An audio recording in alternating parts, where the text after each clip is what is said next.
Assalamualaikum warahmatullahi wabarakatuh.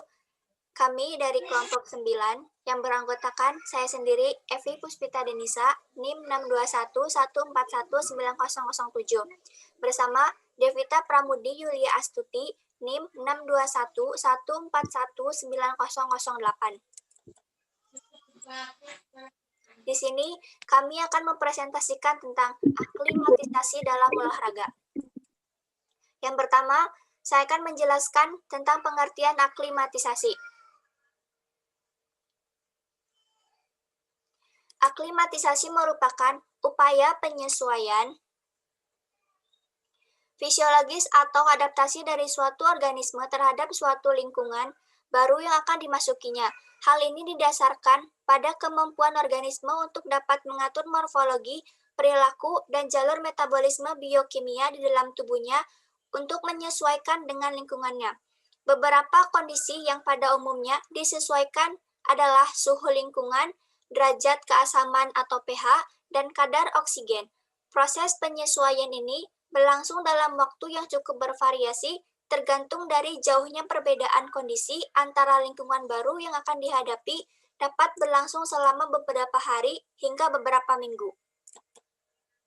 Yang kedua, metode aklimatisasi. Ada dua, yaitu aklimatisasi panas. Aklimatisasi panas adalah proses di mana seorang atlet menjadi terbiasa dengan panas, meningkat selama 4-14 hari. Periode aklimatisasi panas adalah seluruh spektrum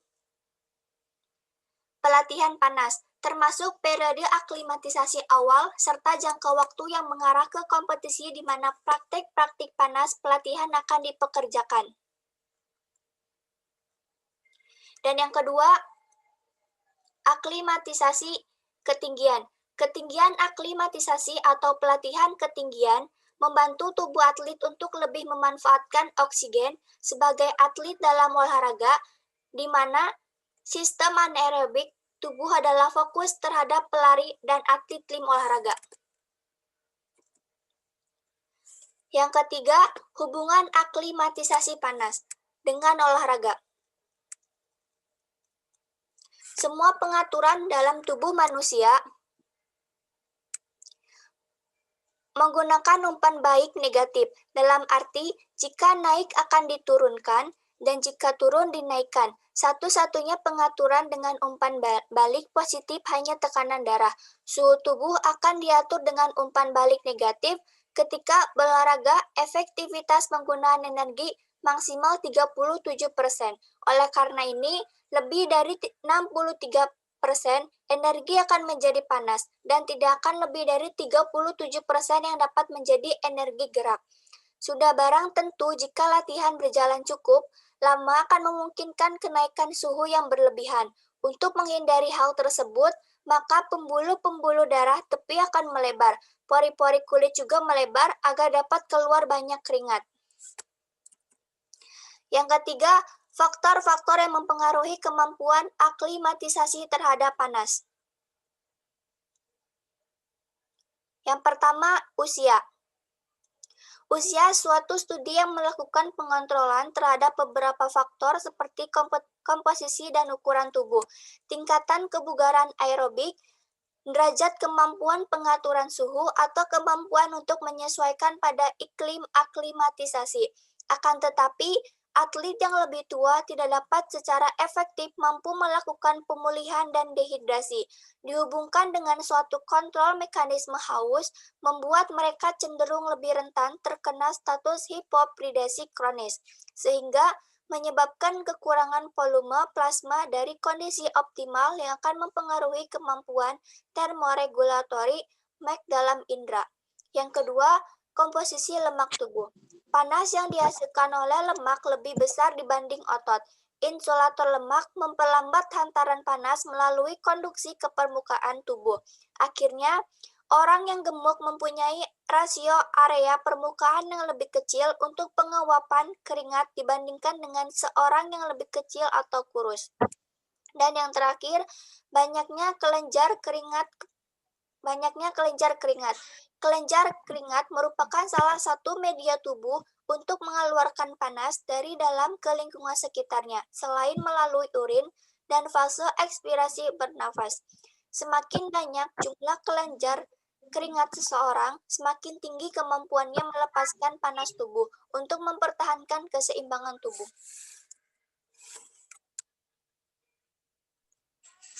Cara pembuangan panas tubuh pada saat berolahraga.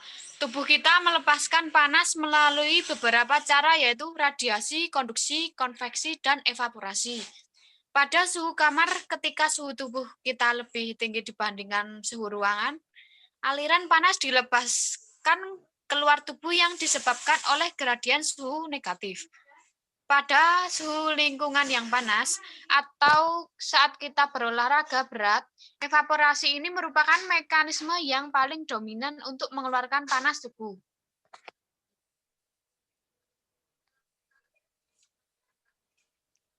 Cedera atau penyakit yang dapat timbul pada kegagalan aklimatisasi panas. Konveksi yang terjadi bila seseorang melakukan olahraga atau aktivitas fisik di tempat bersuhu panas adalah bukan hanya berpengaruh pada penurunan pencapaian dari aktivitas tersebut, tapi juga meningkatkan resiko terserang salah satu atau beberapa jenis penyakit yang timbul oleh suhu yang panas. Kekacauan yang dapat terjadi pada tubuh kita adalah head cramps, yaitu kram panas, head syncope, penyingkatan ucapan panas, head exhaustion. Terdapat dua tipe penghabisan air, penghabisan garam. Yang terakhir, heat stroke, yaitu serangan panas. Pengeluaran keringat berlebih pada saat kita melakukan olahraga juga dapat menyebabkan terjadinya dehidrasi. Next. Keuntungan melakukan proses aklimatisasi. Menekankan aktif pengenalan sengaja faktor pelatih di lingkungan baru, seperti latihan dalam lingkungan baru. Sementara kedua jenis menekankan akan memberi kontribusi pada proses aklimatisasi. Pada panas tanpa latihan tidak akan efektif. Kemampuan peningkatan atlet untuk memerangi panas dan kelembaban yang menyertai akan beruang hubungan yang vital untuk kerja. Kerugian atlet bila tidak melakukan aklimatisasi. Beberapa mekanisme bekerja sama untuk mempertahankan keseimbangan cairan dalam tubuh. Salah satu yang terpenting adalah mekanisme haus. Jika tubuh memerlukan lebih banyak air, maka pusat syaraf di otak dirangsang sehingga timbul rasa haus. Rasa haus akan bertambah kuat jika kebutuhan tubuh akan air meningkat, mendorong seorang untuk minum dan memenuhi kebutuhan akan cairannya. Next.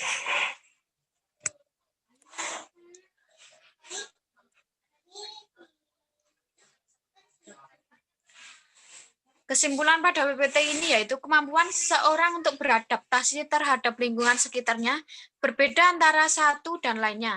Hal tersebut dapat terlihat pada tingkat aklimatisasinya terhadap suhu. Pada saat kita harus melakukan aktivitas atau latihan pada suhu yang tinggi, kita akan kehilangan banyak cairan. Oleh karena tubuh akan menjalankan beberapa mekanisme fisiologi untuk mengeluarkan panas untuk menstabilkan suhu inti tubuh.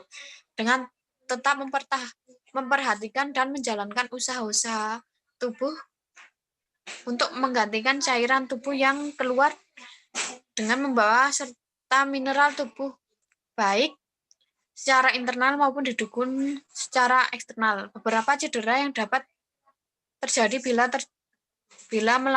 bila kita melakukan latihan di lingkungan yang panas, yaitu head cramps, head syncope, head exhaustion, dan heat stroke.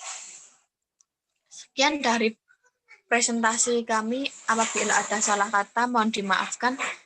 Wassalamualaikum warahmatullahi wabarakatuh.